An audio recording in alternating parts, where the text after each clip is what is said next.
very welcome to you, and welcome to the very first show, What We Men Get to Talk About. This show was created with the aim of looking at navigating conversations between men, as you can see our panel right here, and also just a huge shout out that is to United Nations Population Fund. Of course, also Regain Trust that is spearheading this conversation, and then of course Men Engage in Namibia. Today our focus will be patriarchy, also how this relates to men in their intimate relationships, and then of course the notion of the man that constantly wears the pants. Our topic today, of course, is I am in charge. I believe all men are in charge, but are you really in charge in your household? I'd love my panel to just truly introduce themselves, starting with Uncle G. Hello everyone, I'm Gamane Karohe Upi, also known as Uncle GEP, and I look forward to partaking. Also. Hello, good evening everyone. My name is Salati El-Shinedima, also known as Uncle S. And I feel privileged to be here today. Yes. Good morning, good evening, followers. I'm Ilovo Tangeni. I'm also pleased to be on the show. Yeah. Now, I'm going to put it out there, gentlemen. We've heard this conversation before. Before we started streaming live, Uncle G was saying that we constantly have these conversations. And now that we're having this conversation of, I'm the man and I wear the pants in my household, how does this relate with your personal relationships? Well, I don't know about others and the viewers and so on, but I think there are people who we are beyond wearing pants in my family. So that does not exist within your family? Yeah. I'm the head of the house, I'm the man. Okay. No, because I remember getting married 19 years ago, and the headline in the newspapers was, it's a controversial thing because my wife is getting married to this guy who insists on sharing names. Yeah. So I have a double barrel last name. Yeah. So me and my wife, we share our names. We use the same last name. Yeah. And from day one, we created a platform that I understand what relationships are about, Yeah. or supposed to be about. Relationships are about negotiation. We need to negotiate for a healthy environment we call family. Yeah.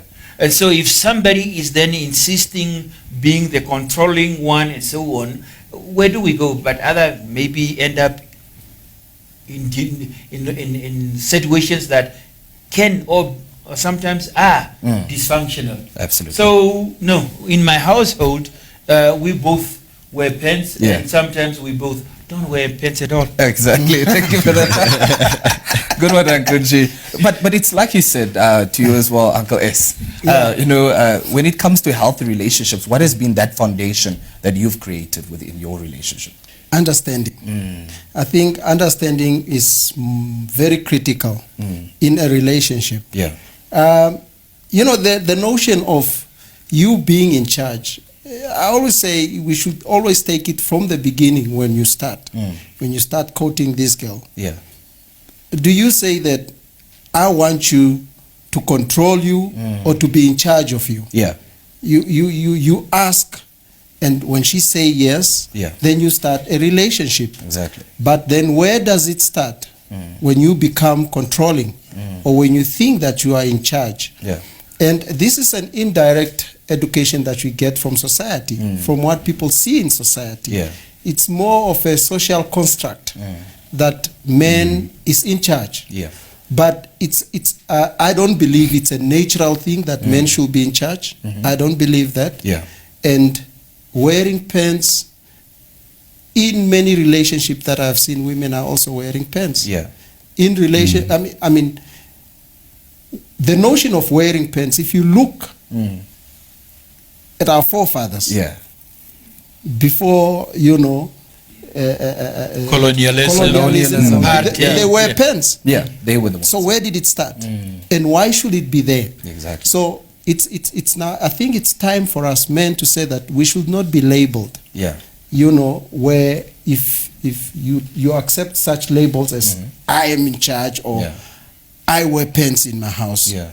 And I like what you said, because it starts from courting, and there it's where you lay the foundation of what are we willing to compromise when it comes to this relationship. And I want us to get later into that as well. But over to you, Tangeni. In terms of your relationship, what has worked for you? I mean, like Uncle S said, you know, when we are growing up, there's always the notion of the norms and the social construct that you just alluded to. So I feel like growing up, myself, I have been always trying to understand why do we always label things as the norm? Yeah. Why can't we live beyond the norm? So every time now when we, especially in my relationship, when it comes to things like no, a man, I should be in charge, or it's only my partner who should go in the kitchen and things like that. We have fights around about that, because I think we also don't have good understanding when it comes to these things. But you will find us, I would want to do dishes, or I would want to cook, and then she will look at me like, no, a man can't do that. But I've always want to challenge what is there. Exactly. So I think that has worked well for me. Just trying to make her understand that no, this is just what people made us to understand and to believe. So, and everything, anytime, everything, these things can change anytime. So that's what helped me in my relationship. Exactly. Yeah. Being able to assist as well. Exactly. Now, Salatil, I'm going to put you on the spot again, because I like what you said. These social contrasts come from the past. It comes from how we grew up. And maybe our forefathers still have these beliefs, and a young man like him, and I'm not saying if the two of you are old, but the relationships in terms of Generation Z, it's sort of hard to construct these new notions, because it might be that his mom might come from the north and say, but she's not woman enough that my son needs to wash the dishes. And these are the notions that we're trying to unpack. How do you change that narrative? Okay, I'll give you a life experience example of something that just happened 2 days ago. My neighbor's son, me and my neighbor have a good relationship. Not a female neighbor though. So my neighbor's son, we were sitting in the lounge, and he said, look, I don't cook and I don't wash dishes. I just sit when they do all this work. And then I asked him, so who told you that you shouldn't cook and you shouldn't wash dishes? Then he stopped for a while to think, now where did he get this from? Then he said, nobody. So I said, so why shouldn't you wash dishes? And then why shouldn't you cook? And I think it should start from there, where we tell them that what you see and what you hear people say should not define you, should not define who you are. Exactly. You know, we are talking about terms that are used. There's one term that always, you know, in our local languages are used to make a man feel less of a man if he does not show that he's in charge. One of the terms that is used in Oshiwambo is that they say, once you do all these things, you cook, you wash dishes, and so on and so forth, and they say, Waturuamo. Just repeat that again. Waturuamo. Waturuamo. You are being put in. The elders will understand. Sodomized. So, you know, and it has been created for you to think that, or to feel that you are in charge, and you should be in charge, and you should not do what your partner says you should do. You should show that strength of character as a man. And I think that is not strength of character, because what we can learn from our societal interaction, we can also unlearn. We can also unlearn, and we should change according to our times. There's an example that I will give later on. Exactly. Before we get into how we can really change these times, Uncle G, you mentioned now that you've challenged the Constitution. You've challenged, you know what, I want my name on there, I want my wife's last name. How has that been, especially when you go as men and you have these types of conversations on the farm? Maybe this might not be the conversations you have on the farm, but it's now like, Who does Uncle G think he is to have his name changed to? What has that been, and what has that done to you as a man? Well, actually, I'm still steadfast and pretty consistent in how I see myself. I do a lot of things. I'm a relationship counselor. Yeah. I'm a gender activist. I facilitate workshops all over on gender issues and so on. When we break down, when we unpack, it actually stands out. That people don't. There are people who want to know what is abuse, what is this, what is that. But the most favorite question is, how does oxygen taste like? Sharing your name. Yeah. As if I offended God or something. Because all I'm saying is that, wait a minute. Culturally, when we get married, religiously, when we get married, what do we say? Men leave home, join your wife, become one unit. Yeah. So why should my wife lose a name in the process? Exactly. And if we are one, why can't we use one name? Yeah. And in African cultures, we say, when two people get married, what do? They join two families. Yeah. So what better than to showcase these two families, that these two families are now joined through the name. Yeah. And that's all I'm about. Yeah. But no, a lot of people still have a problem with that. Yet, at the same time, culturally, in most cultures, African cultures, a man is not a man until he gets married. Yeah. So your validation as a man comes through your woman. Yeah. So if that is the case, why should you want to control her? Exactly. Why should you need to be in charge of her? Yeah. She's the one validating you. Yeah. If you are not married, you are just a boy. Yeah. What are we saying to ourselves? Exactly. The whole thing of I'm in charge, like what he's saying, socially constructed, meaning over time, people put this idea together and find ways to enforce it. Exactly. Most young guys, before they have a girlfriend, before they have a wife, who's cooking and cleaning and all of those things for them? Themselves. Themselves. Yeah. So you want to tell me that today you meet a girl, tomorrow you have amnesia about how to cook? Yeah. Today you have a girlfriend, a fiancé, tomorrow you are married, you don't know anymore how to cook or clean or do whatever. And on top of that, what is your definition of a wife? Because if you are defining your partner as somebody who cooks and clean and take care of children and so on, that's a domestic help. Yeah. Hire somebody to do those things. A wife is not a domestic helper. So where are we to have those conversations? But hopefully on the brown table we will have them. Yeah, I love how you just said that. On the brown table right here. So if you are watching now, you are live as well. Please do contribute. If you want to share your comments, maybe have questions for the gentleman right here on our brown table. We're about to just get into things now. Now, just to Tangeni, right? I love what they just said. Now, you've moved into a younger relationship as well. How is that constructing with, am I doing the right thing versus that thin line between GBV? I think also what matters is the environment that you came from. And then so you go in an environment where everything have changed. Yeah. So for example, you were a gangster and now you come in a friendly environment. So everyone is coming to you, greeting you and all these things. So now for you now to adjust from that environment that you came from into that. So there's that thing that you need to adjust you yourself. So because now is that you are used to an old environment, now you are in a new environment. So now that environment is now contradicting where you are coming from. So I always try also to fight things like that. For myself, I came from a family that haven't been with my parents also, and I also didn't experience that love of the love from your parents. So I also find it difficult for me to connect with a person that that is near me.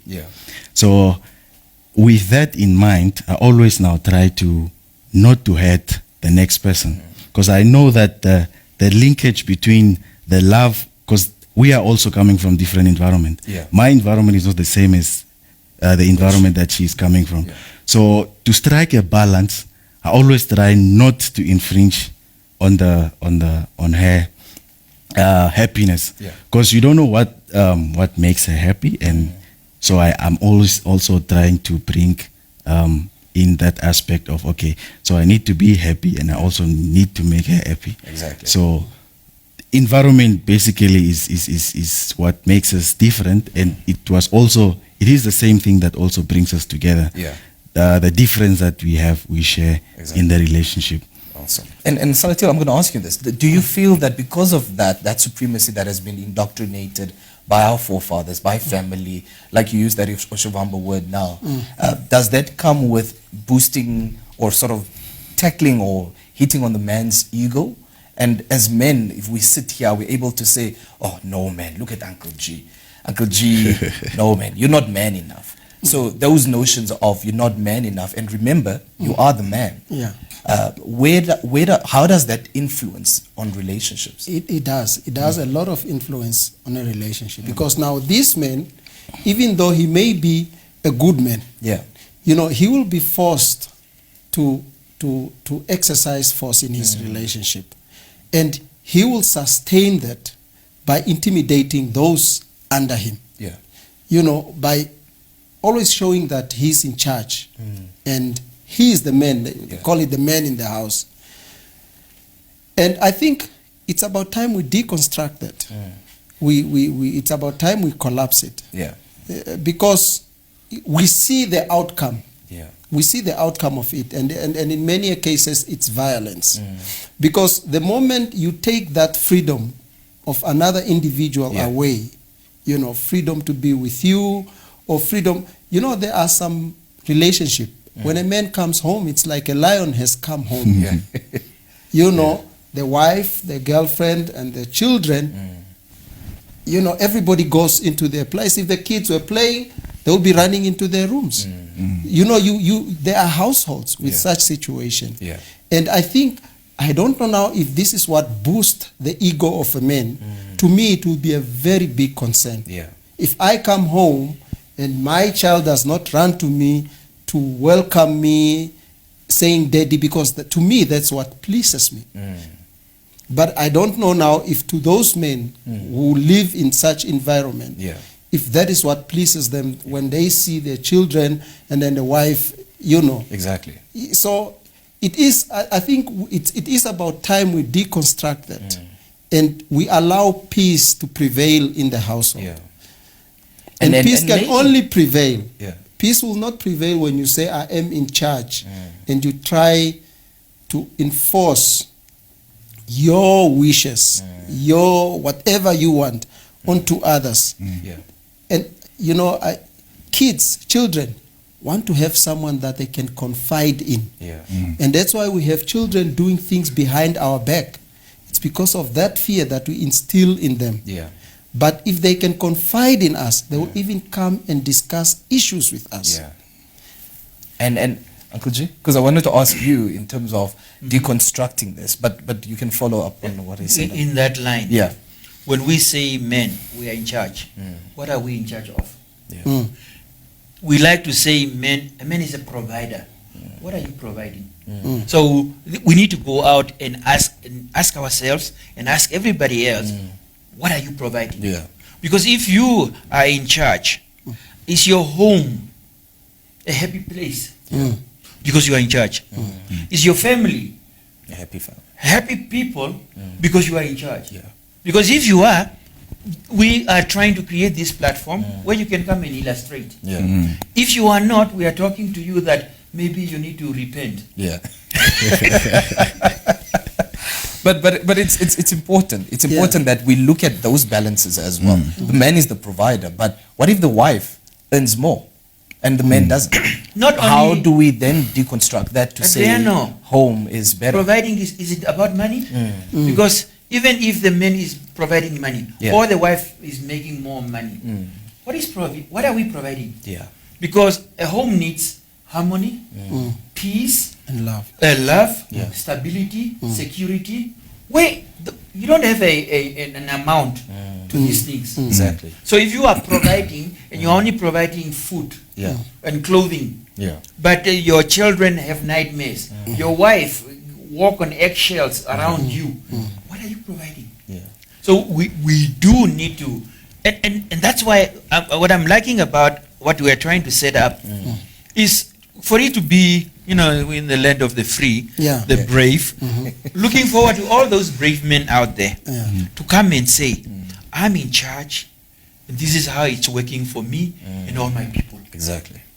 Yeah. So that for us, some of us, because I'm like, no, that is a shared responsibility. Exactly. Being in charge, providing, whatever, it's a shared responsibility. Absolutely. So if somebody can do all of that by himself, let him come and illustrate. Exactly. And maybe we'll learn a thing or two out of that. But if it becomes to be seen and known as it's a dysfunctional thing, then that's what we are talking about. Exactly. That no, gender-based violence cannot continue because your life, your society, your traditions, your whatever says you must be in charge by any means necessary. And I like what Uncle G said, because the wife leaves her house, she takes your surname, she stays with you, you are in charge, and like it's a whole vicious cycle that when I return from overseas, not exile. It was exile. No, it was. Let's say exile. When I came from exile, which was where I was stationed, was overseas in America, I come here and I meet my beautiful wife, and we get married, and according to some of these written and unwritten rules, she's supposed to leave her home and move into my home. And I'm like, but she already owns a palace.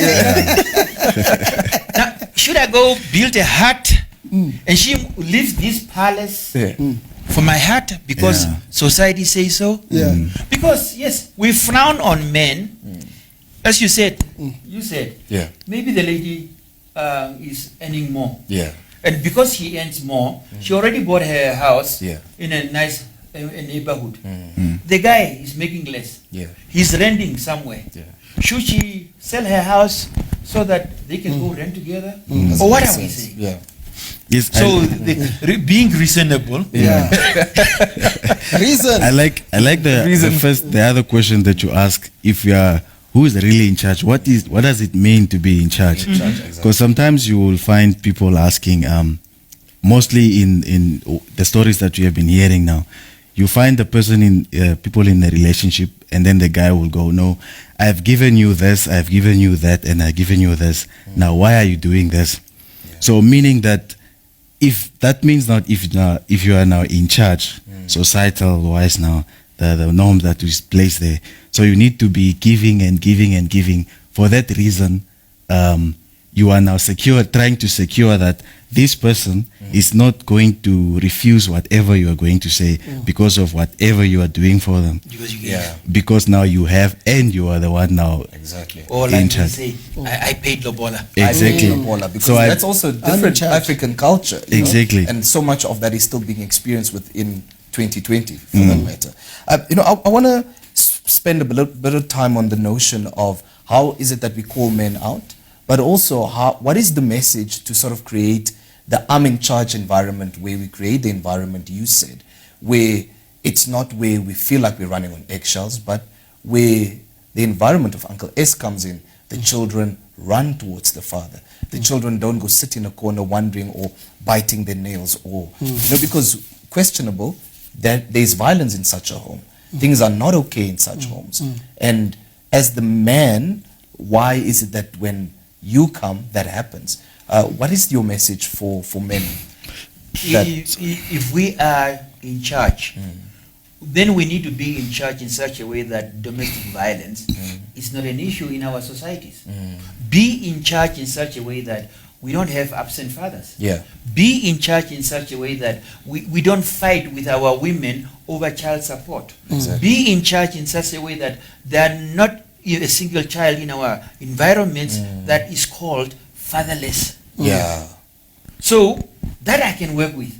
But to say I am in charge, but society is suffering because we are in charge, Yeah. we need to do something else. So and that's why we are inviting this type of conversation to say maybe the status quo and the history has maybe worked. That's why you're saying somebody had a reason. Yeah. And maybe in this current time, we don't have the same reason. Yeah. So we need to do things a bit different. Exactly.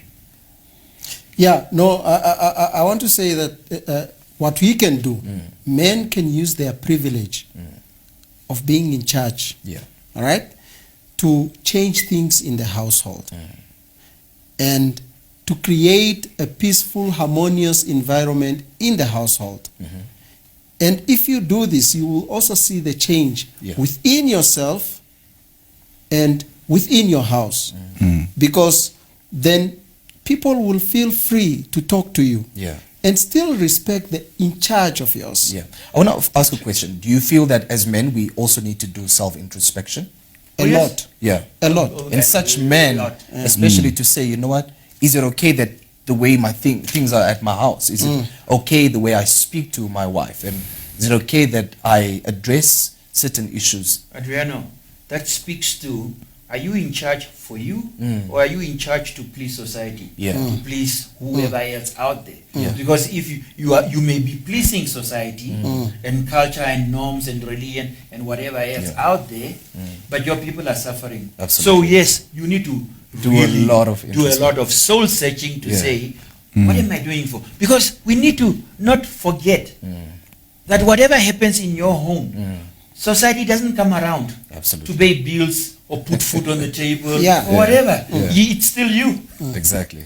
No, what I wanted to say is that, you see, the charge that we are talking about, using it in an advantageous way,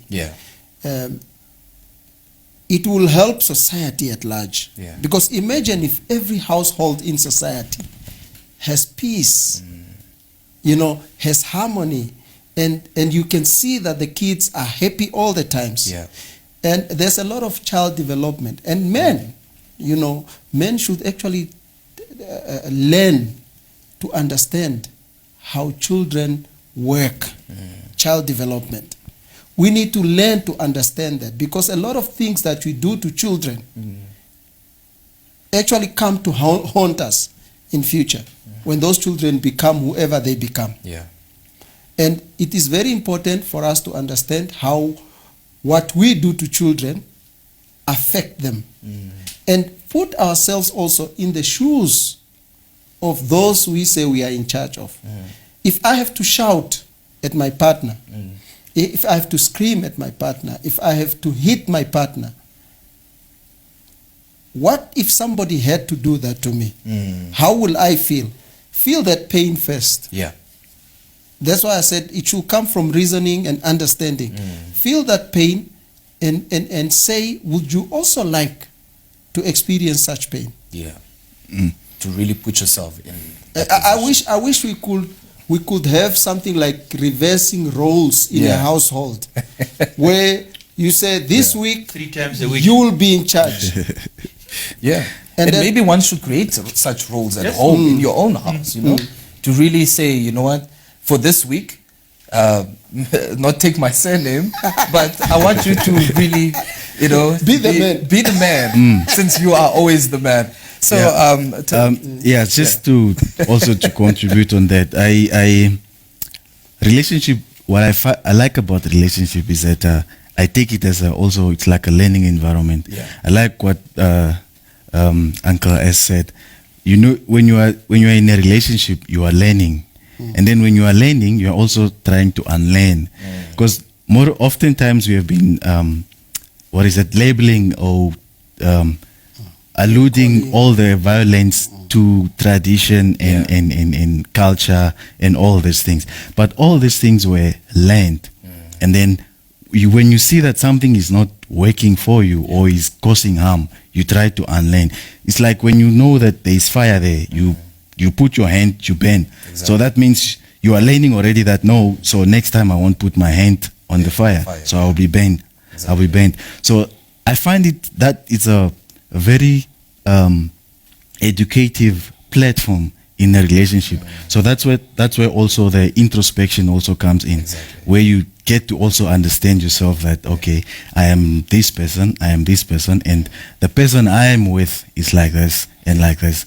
And that's where you draw the line and also start growing up together, learning together at the same time. And that comes back to what Uncle G said earlier on, is that even when he gathers on the farm with his men, and whether it's a wedding or funeral, he's able to then be the odd one, but emancipating the other men. And you said that as well. You're able to say, you know what, no guys, this is not how it works. And you're able to educate them. And I think education comes, at such an easy cost, but it's also each man's responsibility to say, Uncle G, your reasoning, have you thought about this? Do you feel that maybe men have just closed themselves down to say, it's patriarchy, I'm the man, and this is my belief? A lot of that appearance is out there. Yeah. There are men who support patriarchy in public. Yeah. At home, he may not be in charge. You know those guys who at home cooking or doing dishes? Yeah. And when the friends are walking into the yard, he runs, takes off the apron. But if those people are not there, this guy is comfortable cooking and cleaning and doing whatever. Yeah. So we are doing this for showcasing something that's not real. Absolutely. And that's the conversation that we really need. To say, can you be real? Can you cook and do all that kinds of stuff? And we kind of always look at this cooking and cleaning.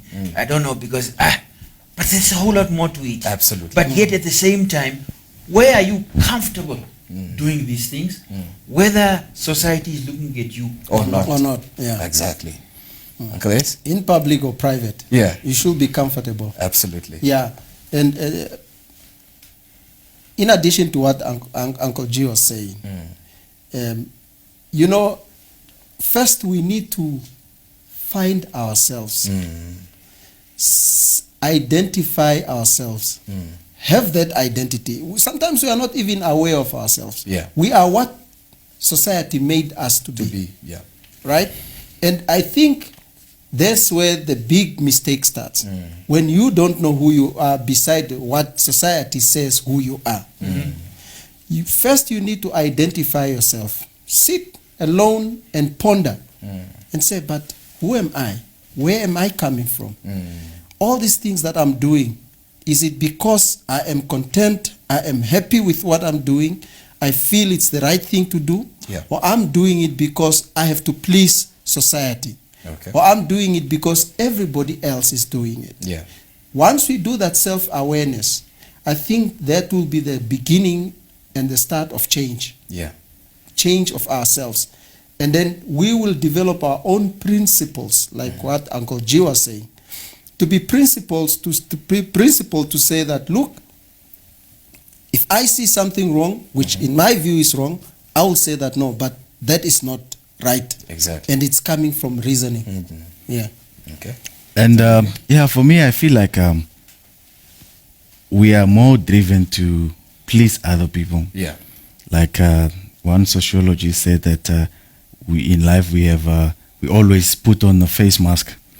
When you are, for example, when you are at the brown table, you have this mask. And then when you go home, you have another one. So I just feel like you have to please yourself first. When you please yourself, pleasing yourself in the sense that you are happy and content with what you have. Absolutely. And when you do something that when you please yourself, that it will help you also understand the next person, that the environment that is outside you.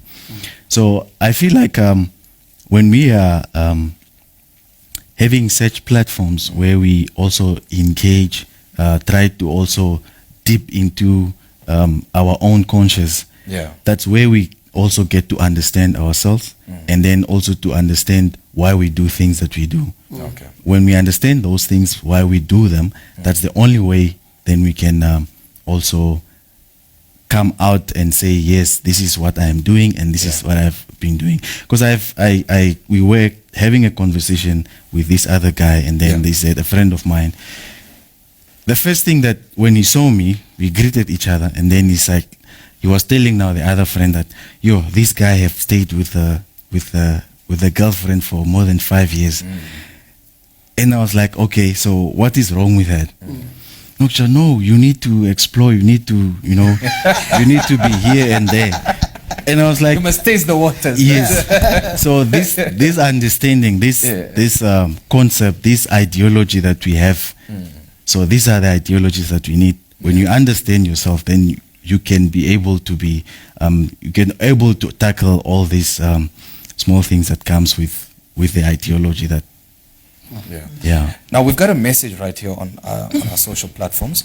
A message from John that says, as a man, how does he start to just self-reflect and have, and I believe that is when we spoke about introspection.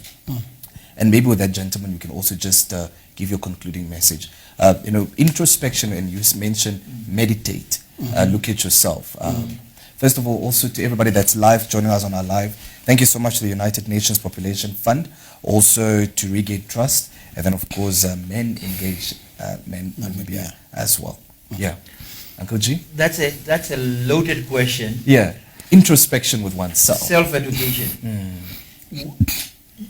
When you are by yourself, what your life is about, is that in your soul, when you reflect, is that who you really want to be? Yeah.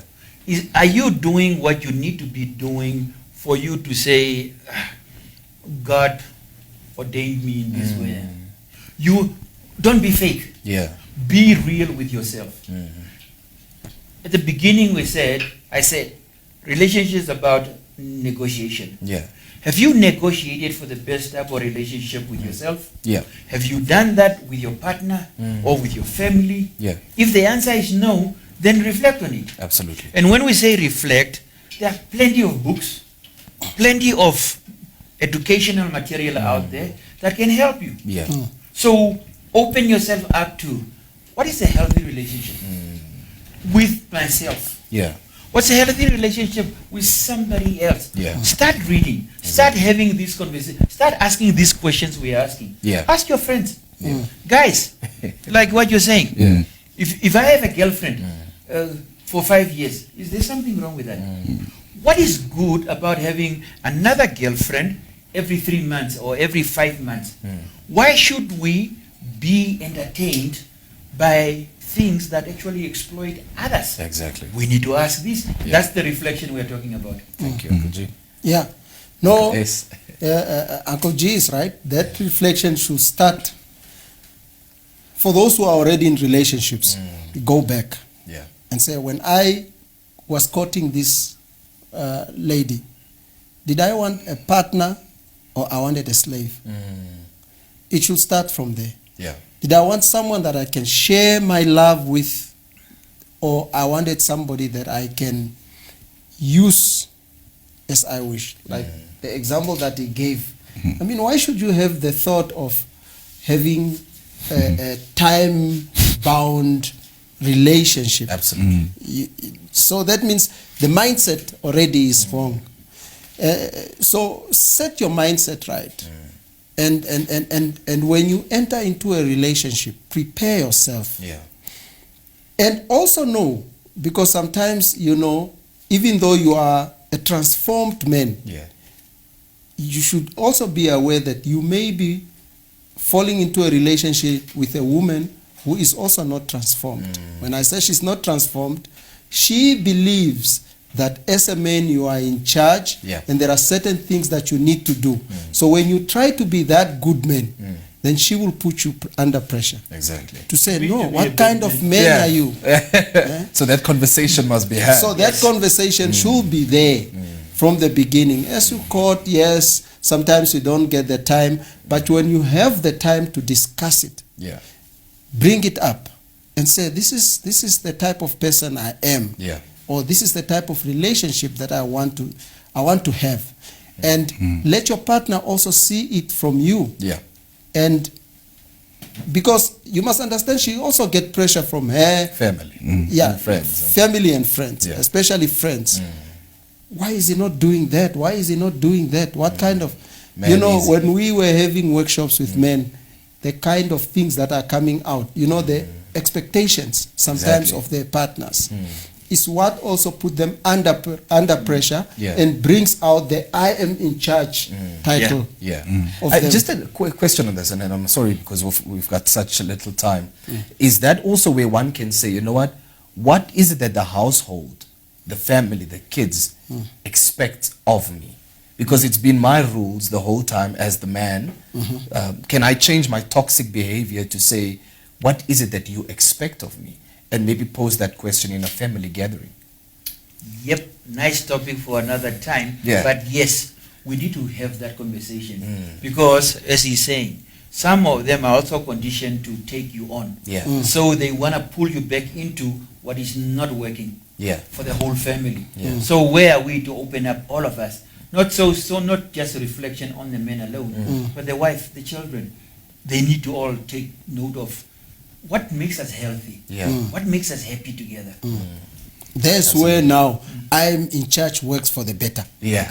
Because you are Exactly. privileged to have that title. Yeah. So use that title for the benefit of Absolutely. your partner and family. Yeah. Yeah. Thank you. Yeah, I also just believe that the most influence that we get is from the people around us. Yeah.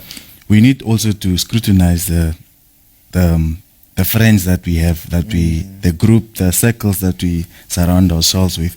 Like Uncle G said, we what is it?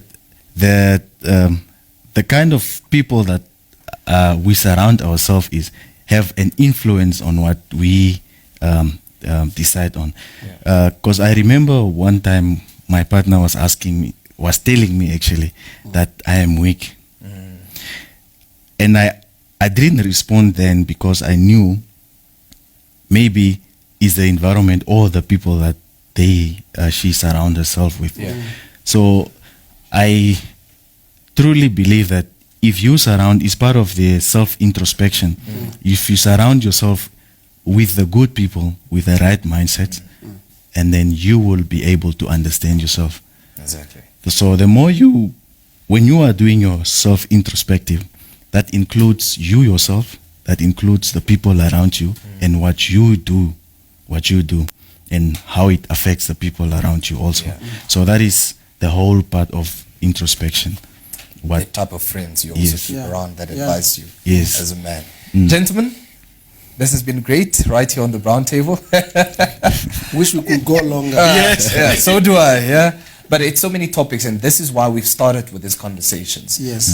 Men need to talk to men about this, and hopefully a few men out there have listened, and also, women, if you're listening, tell your men to come to our social platforms as well and have these conversations and talk to them. Be open, but what's important is that the conversation starts, and then of course comes the change. Thank you so much for joining me, gentlemen.